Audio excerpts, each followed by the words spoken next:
we are a developing country. We are short of energy. Hindi pwedeng marami sa atin, of course, as a developing country, mahirap, marami sa atin ang mahihirap. Kailangan mabigyan ng subsidy yan. Yun ang ating kinukuha eh. Kailangan magkaroon tayo ng sistema na huwag naman masyadong mabigat na nasa lahat na kasi nag-negosyo yung ang energy, electricity or energy, sabi nga natin, naging masyadong negosyo. That is a necessity that is importante sa buhay natin. So dapat ang gobyerno has a big participation, not just on regulation. Sir, para sa kaalaman lang ng ating lahat, ano ba itong system loss charge? At binabayaran ba talaga ito ng mga consumer? Kasi ang pagkakaalam talaga ng ordinaryong mga Pilipino, kung ano yung kinukonsumo nila na kuryente, yun lang dapat ang kanilang bayaran. Parang nagpapaload ka rin na yun lang kung ano yung ginamit mo na data or load, yun lang yung babayaran mo, sir. Marami yan. Kaya makikita natin yan doon sa ating electric bill. Dahil sa ang ating electricity, unbundled na yung mga charges dyan. Kaya yung ating electric bill, napakahaba niyan, makikita natin lahat ang mga charges na nandyan. One na nga sa nakalagay dyan is the system loss. Ito yung mga nawawalang kuryente from production, from the generation company, pag sa daan niya sa transmission, papunta sa distribution company, and then mawawala yan sa linya, patungo sa mga consumers. Yun, may maraming nawawala doon. Meron dyan mga technical losses dahil sa sistema, dahil na rin sa normal, yun sa talagang kahit na how efficient your infrastructure, may mga nawawala pa rin dyan. Dahil sa init, dahil sa panahon, at saka iba't ibang factors. Ngayon, another part of the system loss is yung mga nawawala, yung mga nananakaw, because also yung kasama na dyan, yung mga inefficient system or operation of the distribution company. Patong-patong na lahat yan. Ang iba dyan, sabi natin sa metro, yung may mga toothpick o palito, yung mga ganyan, those are system loss at naipapatong nga yan sa cost of electricity na nabibil sa atin. So yun ang sinasabi. At saka pagkatapos niyan, meron pang VAT. Marami yan. Nandyan yung sinasabi natin na kasama na dyan yung UC o the universal charges. Yung pagkakautang ng industriya ng electricity ng mga nakaraang panahon na hanggang ngayon binabayaran natin. That's another charges, So marami makikita natin lahat yan. So kung pinag-uusapan ng system loss, yan yung talaga yung technical at saka yung mga may human factor, mga inefficiencies, operations, sama-sama na yan. At nagbabari yan, depende kung sino ang distribution company. Po. Sir, ang tanong, kailan po ba nag-umpisa at sino po nagtakda na kabilang ang mga consumer sa magbabayad po nito? Kasi gaya nga na nabanggit ko, ang talagang nasa isip siguro ng ordinaryong tao, yung kinonsumo ko na kuryente, yun lang dapat yung babayaran ko. Hindi ko naman kinonsumo yung yung kuryente na hindi nagamit kung may mga during sa kanilang transmission, during sa kanilang generation po, ginoong secretary. Kaya nga sinasabi natin, ito kasing ating industriya ng electricity, kung ito liberalized na sa pribado lahat itong sektor. Wala na rito ang gobyerno. Hindi nagpa-participate ang gobyerno except on policy and regulations. Nandyan lang sila. Kaya kinakailangan, under the Imperial Law, yung 9136 ba yan? Ibinibigay lahat yan, nandyan lahat yan. At dinidetalye na nga yan na yung kung sinabi mo, kinukonsumo mo lang, dapat yun ang binabayaran mo. Pero for the entire industry, to have this industry, maraming cost component na para makarating sa atin yan. Sabi nga natin, may universal charges, nandyan yung sa renewables, mga fit-in tariff, sabi natin hindi ko naman kinukonsumo yun. Incentive na ibinibigay natin yan sa mga developer. Bakit ako magbabayad? No? Pero that is part and parcel ng the entire industry according to the IPIRA law. Opo. So kaya natin, panahon natin, minumungkahin na natin yung i-amend natin ang IPIRA law. Opo, so kumbaga yung IPIRA naging IPERA. Pero kumbaga ginoong secretary po, sir, nakikita nyo po ba nakakayanin na ito or makatotohanan ba, lalo na binanggit mismo ito ng Pangulo sa kanyang SONA after pa ng marami ng mga issue ukol nga po dito. Tapos malapit na rin matapos yung kanyang termino. Meron pa tayong narinig kanina sa panig ng Meralco na sino yung magpapasa na nitong system loss na ito kung tatanggalin. Meron pang sinasabi ang Department of Energy na aabutin ng at least isang taon itong tuluyan na may katuparan po ito, Ginoong Secretary. Kaya nandun din yung agam-agam. Seryoso ba talaga yung gobyerno ukol dito? Kasi kung seryoso, matagal na itong sinasabi noon pa. In fact, yung si Senador Dante Marcoleta, kabilang ito sa kanyang mga advokasya na pinapangalandakan noon pang panahon ng kampanya din. Ang dapat natin gawin, okay naman yun. Sinasabi natin na nagsalita si Pangulong BBM na tanggalin yan. No?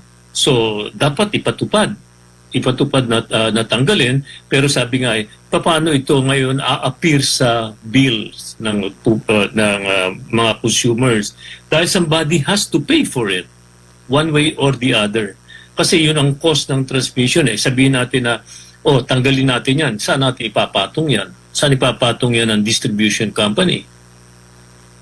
Hindi naman papayag basta-basta yan na tanggalin doon sa profit nila, so minimize yung profit or what. Ang problema kasi nga, sinasabi natin, during our time, tapos na ako doon, sabi lang, para makuha lang natin, dapat talaga amendahan yung IPIRA, hindi lang yung systems laws, hindi lang yung system laws na yan na sinasabi.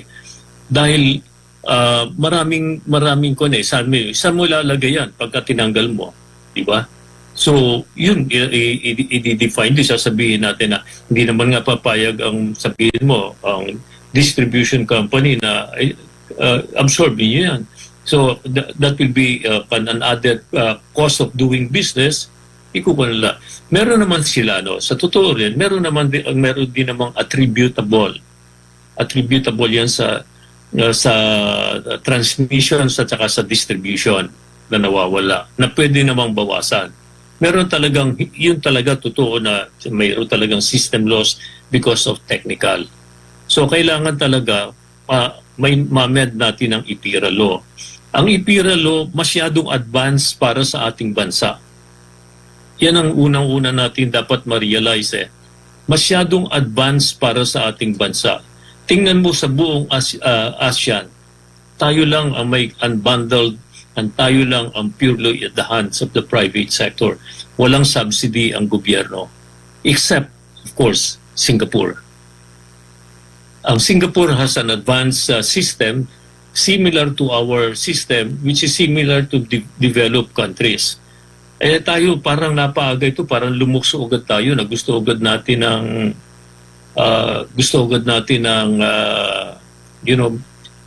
magarang sistema na ang bansa natin naman ay still developing. Parang hindi natin in-adapt sa pangangailangan ng bansa.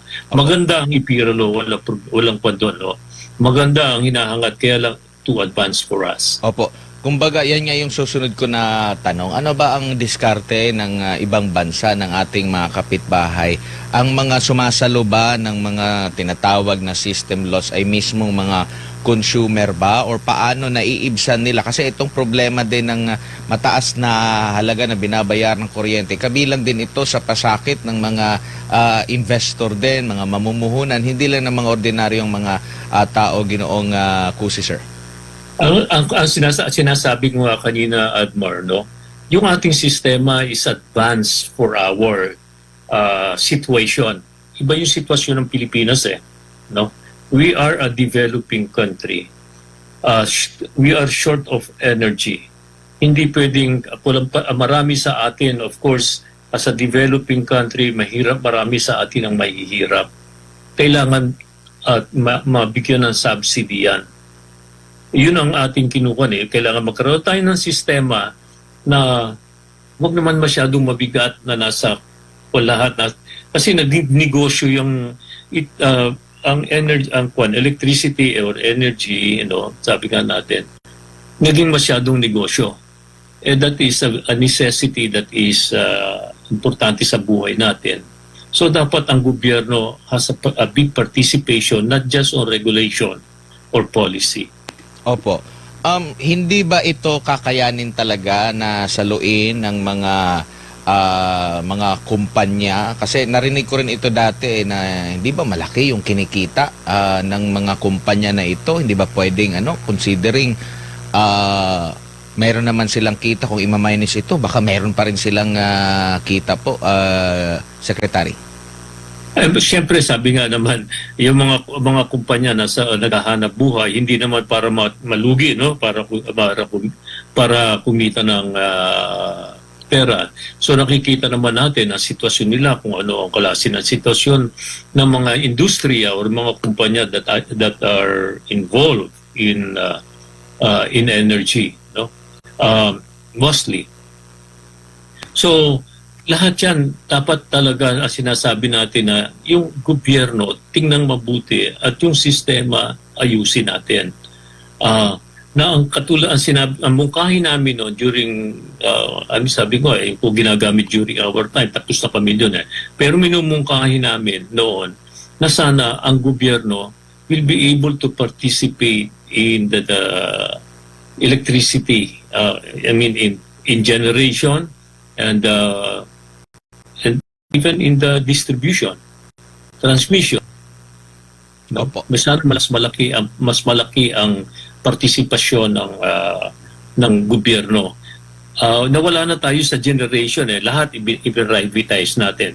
Kaya during crisis, ang nakikiusap tayo sa mga generation company, huwag muna ninyong bilan, i-delay ninyo ang mga billing. Pero siyempre, this generation company may pangangailangan din. May binabayaran din silang suppliers, lahat yan, At hindi rin nagbabayad din ng tax, mga ganon. Pero kung nandito ang gobyerno is participating, then that can be form of subsidy. In a way, Tapos yung mga taxes nga, pinapabawas yan. So ito pong usaping ito, ginoong Secretary, is talagang mas more ang bigat doon po sa side ng legislative. Kasi batas ang sumasaklaw po dito. Kung mayroong batas na nabanggit nyo nga po na magkakaroon talaga ng participation yung ating gobyerno, magiging makokontrola natin itong presyohan na ito ng kuryente po. Pero nakikita natin, parang napag-uusapan lang, pero hindi naman na itutuloy. Lagi nating naririnig yung IPIRA, pasakit, dami ng mga kaliwat kanang rally.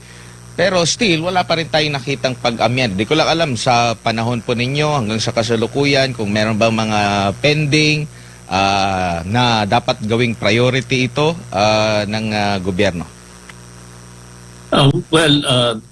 Sabi nga natin, uulitin ko lang, Admar, ilagay natin ng tamang perspective. Nandiyan naman yung batas Maganda yung objective ng batas. Kaya lang sabi nga natin, masyadong advance sa sitwasyon natin. Hindi natin may compare ang ating sitwasyon doon sa more advanced or developed o mayayamang bansa. Ang kailangan natin dito, kailangan pa ng gobyerno na gumabay, na talagang nandyan at umalalay sa mga mamamayan na ika nga nasa laylayan, nangangailangan. And hindi yung, sabi nga, tama naman ang objective na okay, tanggalin ang system laws para maibsan. Pero hindi enough Dahil sasabihin nga, katulad na sinabi ng Meralco, sino magbabayad dyan? Paiikutin lang yan.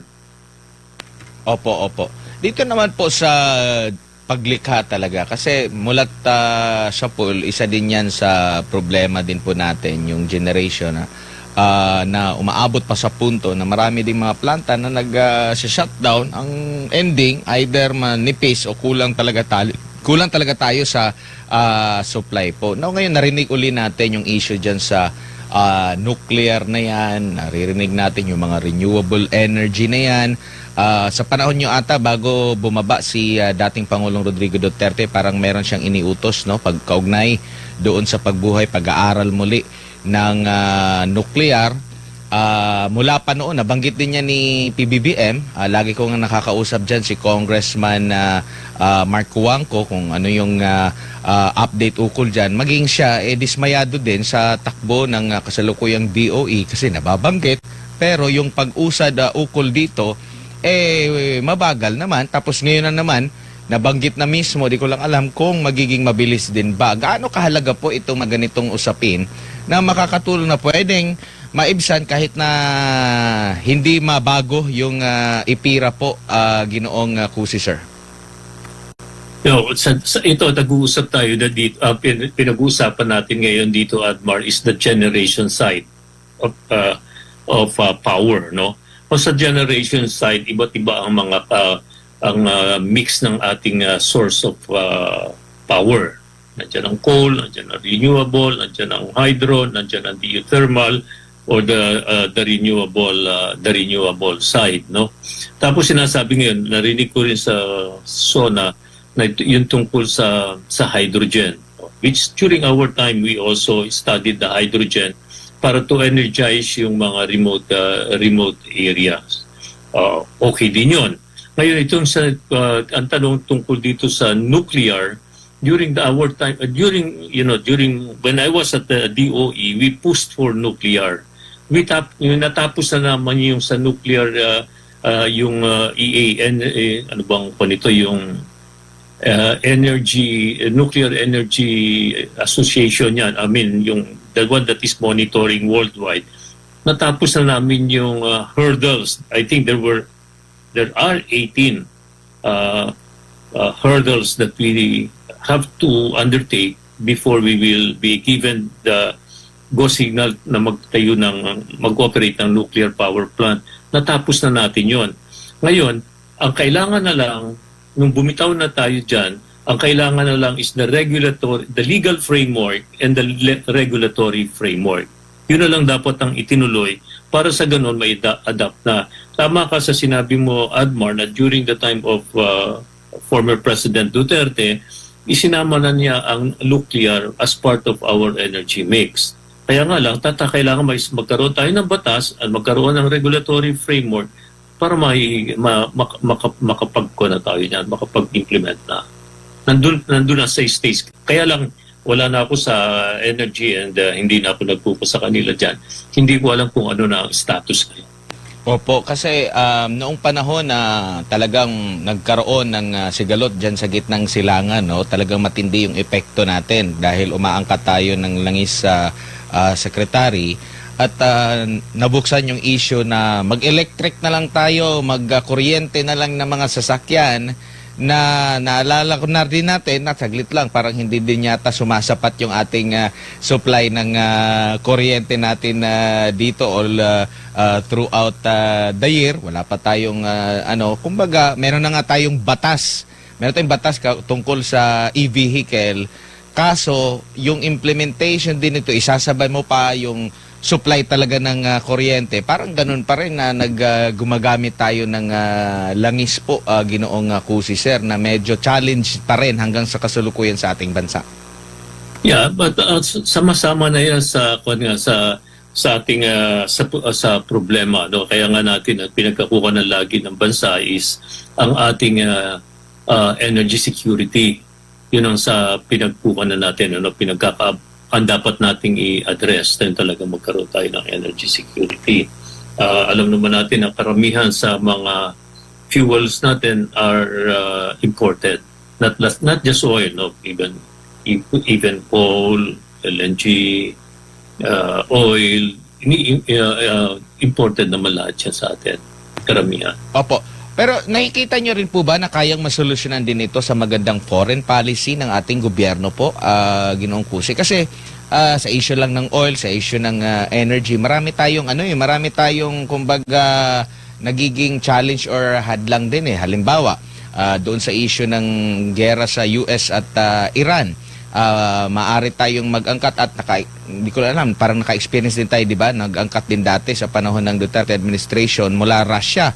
Tapos pumunta sa Russia yung ating presidente lately, tapos napag-uusapan yan. Tapos naririnig natin, meron na namang hindi basta-basta kasi maraming dapat na ikonsidera dyan dahil nga maraming mga sanction, mga banggaan ng ibang mga bansa. Sa tingin nyo po, kung maganda rin yung ating foreign policy, makakatulong ito dito sa mga problema natin pagdating po sa usaping enerhiya?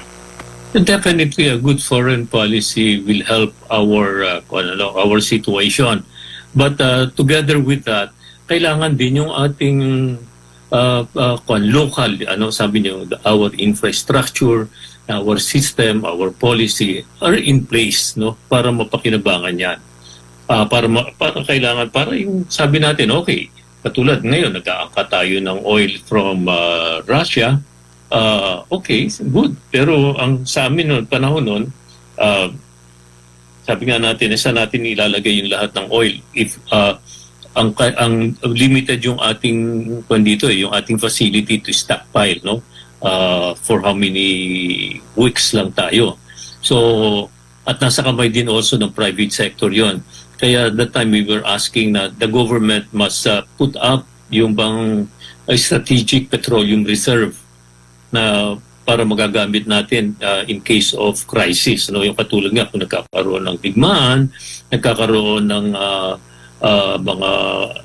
mga antalas sa pag-delivery ng oil, no, because now ang sitwasyon natin is very vulnerable to external factors. So paano tayo natin po protectionan yon? Sometimes madaling sabihin, pero we all know na marami dapat tayong gawin dito sa ating. Sir, Secretary, familiar kayo dun sa issue ngayon tungkol sa Paxilica at tingin nyo po sa problema natin ukol sa enerhiya, hindi po ba makaka-apekto dito, hindi tumutugma dito sa mga hakbang ng gobyerno po, Secretary? I think we should have, I have information about a little, I will not say that I know everything about the Paxilica, but through my readings, may ang kanyan is that of course may mga advantages, may disadvantages. Ano ba talaga ang natin? Saan ba talaga malalagay dyan? Economically, probably more employment, our natural resources will be tapped, will be used. Pero ano sa Pilipinas noon? Will it be baka naman parang magbebenta rin lang tayo. Benta-benta rin lang at walang added value para sa atin. So I think there should be more discussion. There should be transparency on how they will be operating here. Of course, lalagi na sasabihin, more employment. Katulad din lang yun mga bases. And after that, wala rin. Opo. Siguro bilang panghuli, Secretary, meron pang at least 2 years. Kaya pa bang pumihit ng kasalukuyang gobyerno pagdating sa pagtugon sa usapin na enerhiya? Ano ba ang nakikita ninyong magandang solusyon ukol nga po dito sa gitna po ng krisis din na kinakaharap ng ating bansa? Internal, meron pang external na krisis dahil tayo po ay nag-aangkat din at paalala, mensahe nyo na lang po sa ating mga kababayan po. Alaman mo, Admar, no? Nung matapos yung towards the end of our term, we prepared the transition report to the next administration, to this administration, with our suggestions. Ano ba dapat gawin? So, nasabi na ni Pangulo nung I think mga nakaraang SONA about the nuclear, no? Ngayon inulit ang nuclear. And I think sabi nga natin dapat talagang gawin. Dapat talagang gawin para lumakas ang ating bansa. Dahil wala naman tayong ibang source of ng energy, no? Kundi yung mga na what we have already. So, kung magkukuha tayo ng nuclear, this will really improve our economic status. I mean, the opportunities, cheaper electricity, will be able to tapos yung mga manufacturing. So, nandun yun, nasa po natin. Tapos yung other sources, kailangan yung amendment ng IPIRA. Etong system laws na ito, kalakwa lang yan, napakaliit na parte ng IPIRA problem. Nandun tayo sa generation. Yung sa generation, maraming problema dyan. Yung sa ownership, yung mga cross-ownership, mga policy that the generation company can own certain percentage ng generation company. Pero yung dahil nga sa ako natin, napakagagaling ng ating, napaka-creative ng ating mga managers, both administrative and legal, talagang naiikutan yan. No? So, parang nakokontrol. Yung transmission, nandyan din. Sinabi natin yun sa transmission, nasa privado rin yan. Merong issue ng security, merong issue ng ownership, may issue ng mga reserve, bakit tayo nagkakaroon ng mga red alerts, yellow alerts, bakit tayo kinukulang ng kuryente, tapos development ng transmission company, ng transmission lines, tapos yung sa mga kooperatiba, nandun lahat yan. And we need to seriously look into it kung gusto nating mabago yan.